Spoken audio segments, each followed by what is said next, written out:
moderator menyalakan memandu jalan debat pada pagi hari ini dengan mosi TikTok merusak generasi muda. Dan selanjutnya kita akan memperkenalkan kedua tim dari tim afirmasi dan oposisi. Dimulai dari tim afirmasi terlebih dahulu. Saya Adipati Isloma dari tim afirmasi. Saya Muhammad Komedi dari tim afirmasi. Saya Dini Marina Bila dari tim afirmasi. Saya Dimas Eka Prasetyo Anwar dari tim afirmasi. Dan selanjutnya kita lanjut ke tim oposisi. Saya Dini Arnasya Putri dari oposisi. Saya Koso Maria dari tim oposisi. Saya Adina Dwi Nanda dari tim oposisi. Saya Erik Anggara Dwi Chandra dari tim oposisi. Dan selanjutnya kita berikutnya kita silakan tim afirmasi untuk menanggapi mosi yang sudah disediakan. Silakan. Terima kasih moderator Toto telah memberikan kesempatan dan waktunya kepada saya. Saya sebagai pembicara satu tim afirmasi menyatakan setuju dengan mosi TikTok berdampak negatif bagi generasi remaja. Secara tidak langsung, TikTok menjadi penyebab generasi remaja untuk suka bergoyah-ria. Apabila Anda seseorang yang sering aktif di Instagram, pastinya Anda menjumpai beberapa netizen dengan video yang dibuat dengan menggunakan aplikasi TikTok ini. Ada yang biasa saja, ada yang luar biasa keterlaluan, bahkan beberapa remaja dan anak-anak pun bergoyah-ria yang tidak wajar. Membuat video yang tidak sewajarnya, bahkan tidak hanya remaja saja, mereka melibatkan anak-anak kecil dalam pembuatan video TikTok ini mendapat respon yang banyak dari netizen, berani bernyanyi lagu dan berakting orang dewasa. Apabila ini dianggap sebagai media hiburan, maka YouTube lebih baik. Memang benar tujuan aplikasi ini pure untuk media hiburan, tetapi hiburan yang berlebihan juga tidaklah benar. Kita mungkin sudah akrab dengan berbagai berita viral alias miris melibatkan aplikasi ini. Sebenarnya kita dapat mengasah kemampuan menjadi video kreator langsung dengan menggunakan aplikasi-aplikasi yang lebih memadai. Terdapat banyak video yang tidak pantas, menjadi contoh yang tidak baik bagi perilaku remaja dan anak zaman sekarang. Mungkin kita juga sudah sama-sama tahu banyaknya video dengan aksi yang tidak pantas dilakukan penggunaannya, yang meleceh kepada penistaan agama seperti membuat video berjoget bersama saat melaksanakan sholat. Sekian dari saya. Assalamualaikum warahmatullahi wabarakatuh. Dan silakan kemudian silakan untuk tim oposisi menanggapi pernyataan tersebut. Terima kasih atas waktunya. Kami tidak setuju jika TikTok merusak generasi muda.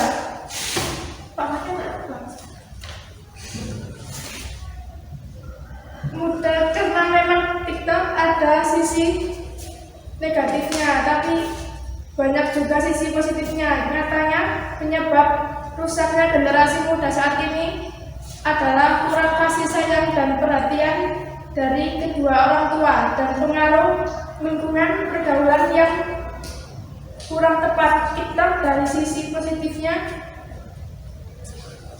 mempunyai manfaat bagi penggunanya seperti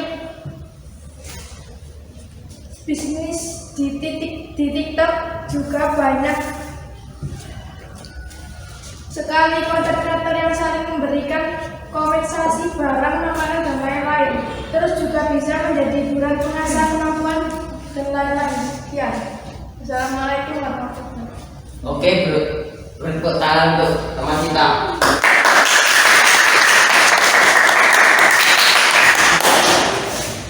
Dan sekarang kita lanjut saja ke timnya afirmasi dari saudara Farid. Terima kasih atas waktunya. Saya di sini akan menanggapi pendapat dari tim oposisi ataupun kerugian dari bermain TikTok. Yang pertama, akan membuang waktu untuk penggunaan TikTok biasanya menghabiskan waktu yang cukup lama untuk membuka satu video. Dan yang kedua, minimnya interaksi sosial. Aplikasi TikTok akan membuat para penggunanya mengurangi interaksi sosial karena sibuk membuat video. Terutama untuk anak-anak, dampak negatif ini akan memberikan pengaruh buruk terhadap proses tumbuh kembang kemampuan bersosialisasi mereka. Sekian dari saya. Assalamualaikum warahmatullahi wabarakatuh. Dan kemudian kita Persilakan untuk tim oposisi menanggapi pernyataan tersebut. Silakan saudara Kisnul.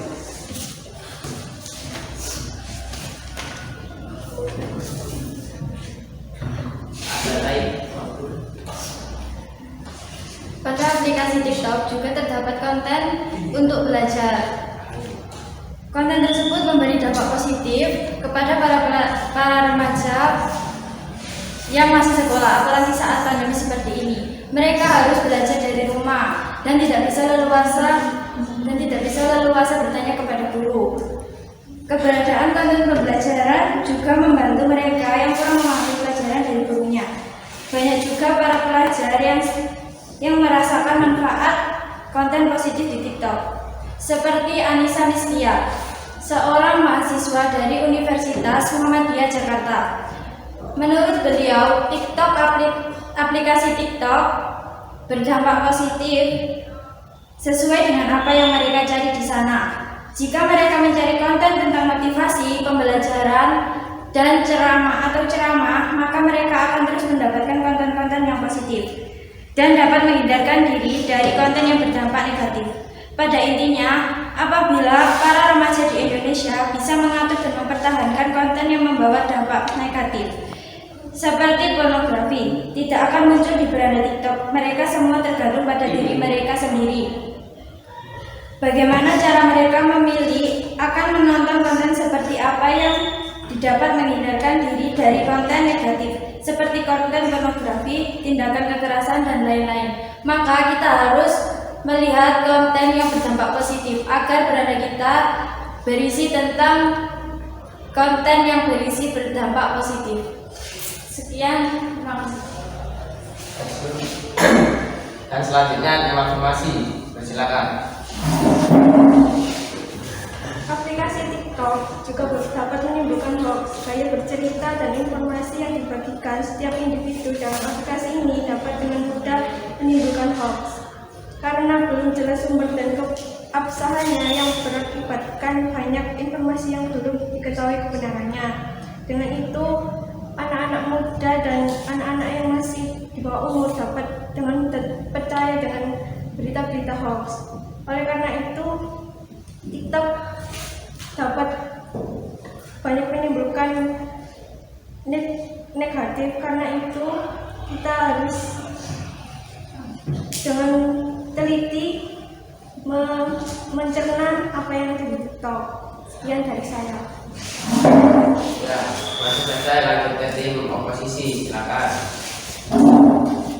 Menurut website Liputan 6 Jakarta memuat tentang Kepala Kebijakan Publik TikTok Indonesia, Dani Eritas menyampaikan bahwa mereka akan berusaha agar konten yang ada di TikTok adalah konten positif. Untuk mengatasi konten negatif sendiri, mereka memiliki 3 cara, yaitu cara yang pertama dengan melalui segi kebijakan. Mereka memiliki panduan komunitas tentang konten yang boleh dan tidak boleh diunggah di TikTok. Jika kalau ada yang menyalahi, maka mereka akan meremove atau men-take down konten tersebut. Yang kedua adalah mereka memiliki human reviewer yang bekerja 24 jam setiap hari. Jadi, review konten ini dilakukan melalui machine learning dan juga manusia. Dan cara yang terakhir adalah dengan mengedukasi para pengguna. Dalam hal ini agar para pengguna lebih mengerti membuat konten sesuai dengan kebijakan yang berlaku. Pernyataan kalian tentang rusaknya nilai generasi muda terjadi menggunakan TikTok tidak semuanya benar. Karena menurut sumber yang telah saya sampaikan tadi, dapat disimpulkan bahwa TikTok bukanlah satu-satunya pihak yang dapat disalahkan bila rusaknya generasi muda saat ini. Kita harus melihat dari sisi lain bahwa perilaku seorang remaja juga dapat dipengaruhi oleh lingkungan bermainnya. Terima kasih. Oke, silakan lanjut ke tim afirmasi. Terima kasih atas waktunya. Saya latihan pedofilia. Tak menutup kemungkinan pengguna TikTok yang kebanyakan anak di bawah umur bisa menjadi surga konten bagi para pengidap pedofilia.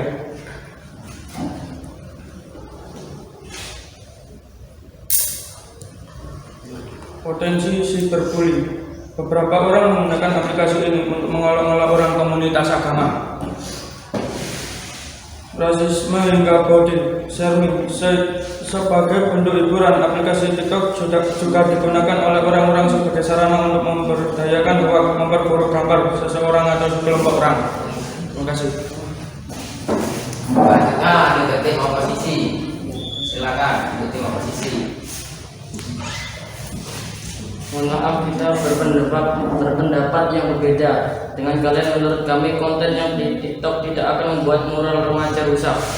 Di saat pandemi seperti ini, mereka butuh hiburan. Salah satunya yaitu TikTok dikutip dari pikiran rakyat. Dari pikiran rakyat.com, dari Forbes, bermain TikTok memiliki beberapa dampak positif seperti menguji daya ingat. Ketika mereka meniru gerakan di TikTok, mereka harus mengingatnya. Menyehatkan badan. Bermain TikTok itu tak semudah seperti kelihatannya, karena mereka harus mengulangi beberapa kali untuk mendapatkan video terbaik. Pengulangan terus-menerus membuat tubuh berkeringat dan itu bagus untuk menyehatkan tubuh bagi mereka yang malas olahraga. Terima kasih. Apakah dari tim afirmasi dan disanggakan lagi dan tim oposisi mau disanggakan lagi? Silakan, saya persilakan untuk berdiri dan mengenai mosinya. Kesimpulannya adalah itu dapat berdampak buruk bagi penggunanya. Dampak buruknya adalah seperti lupa waktu, terpengaruh berita hoax, dan kemungkinan terkena bullying. Karena mayoritas pengguna berusia di bawah 18 tahun, sedangkan TikTok mengandung konten tak layak. Hampir rata-rata pengguna TikTok berusia di bawah 18 tahun. Bahkan mayoritas adalah anak berusia 5-10 tahun atau usia dasar. Tentunya hal ini membahayakan bagi perkembangan mental generasi penerus bangsa. Pemikiran dan pendirian mereka cenderung belum stabil. Terima kasih. Apakah ada dari tim oposisi? Kami memiliki pandangan lain. Ada juga seorang remaja yang tidak menggunakan TikTok, tetapi tetap saja perilakunya tidak menyampaikan kebaikan. Kita pikir permasalahan tentang rusaknya generasi muda bukan mereka menggunakan TikTok, melainkan adanya pengaruh dari lingkungan pergaulan yang kurang tepat. Setiap orang memiliki dua sifat, yaitu baik dan buruk. Sifat buruk akan muncul jika mendapat tekanan dari pergaulannya, bukan karena menggunakan TikTok. Apakah menurut kalian rusaknya generasi muda itu karena sering menggunakan TikTok? Sementara di luar sana banyak remaja yang tidak menggunakan TikTok tapi moralnya kurang baik. Terima kasih. Apakah ada lagi yang ingin disampaikan? Informasi? Seseorang menjadi terlalu kreatif demi video yang lucu dan menarik sehingga tidak mampu menilai mana yang pantas dan mana yang tidak. Banyak remaja yang memang kreatif dalam membuat video agar bisa mendapat banyak respon dari orang lain, tapi mereka menjadi seperti tidak berpikir dahulu sebelum merekam apa yang mereka lakukan. Mungkin mereka hanya berpikir bagaimana cara membuat video yang oke, bagus, menarik, dan banyak respon dari penonton, tanpa peduli dengan apa yang mereka tampilkan itu, baik atau buruk untuk orang lain maupun dirinya sendiri. Terima kasih. Apakah ada lagi dari tim oposisi? Akan Kami tidak setuju jika aplikasi TikTok dapat merusak generasi muda, karena TikTok memberi banyak pengetahuan dan ilmu yang belum kita ketahui, dengan seperti ceramah yang membuat kita tahu tentang ilmu agama yang belum kita ketahui, dan bisa memberi pengetahuan tentang ilmu agama. Dan bukan hanya itu, di TikTok juga terdapat konten video tentang cara mudah belajar matematika, dan itu bisa membuat murid bisa belajar dan lebih tahu apa yang dipelajari di ilmu matematika. Bahkan menurut website Liputan6.com Jakarta memuat tentang kebijakan publik TikTok agar para konten kreator membuat konten yang berdampak positif, seperti konten yang memberi pengetahuan tentang barang online. Mereka memberitahu konsep yang bagus agar saat kita membeli barang online itu terjamin bagus, karena sekarang masa pandemi COVID-19 pasti membutuhkan online shop untuk belanja agar menghindari penyakit atau virus pada masa masa ini. Terima kasih. Dan selanjutnya apa masih ada lagi dari informasi? Halo, dari tim afirmasi dari oposisi ada. Dan setelah itu saya sebagai moderator akan memberikan kesimpulan. Saya juga sebenarnya kurang setuju dengan TikTok karena generasi sekarang ini membutuhkan banyak inspiratif bukan TikTok. Dan TikTok ini berdampak negatif. Secara tidak langsung TikTok menjadi penyebab generasi remaja untuk suka bergoyang riang. Apabila ini terjadi sering menyering mengakibatkan remaja dan anak-anak malas belajar.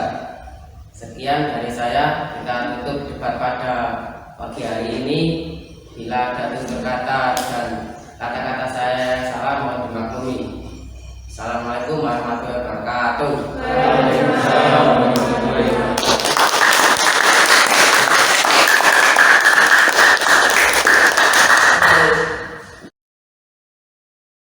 Dengan mosi TikTok berdampak negatif di generasi remaja, setuju.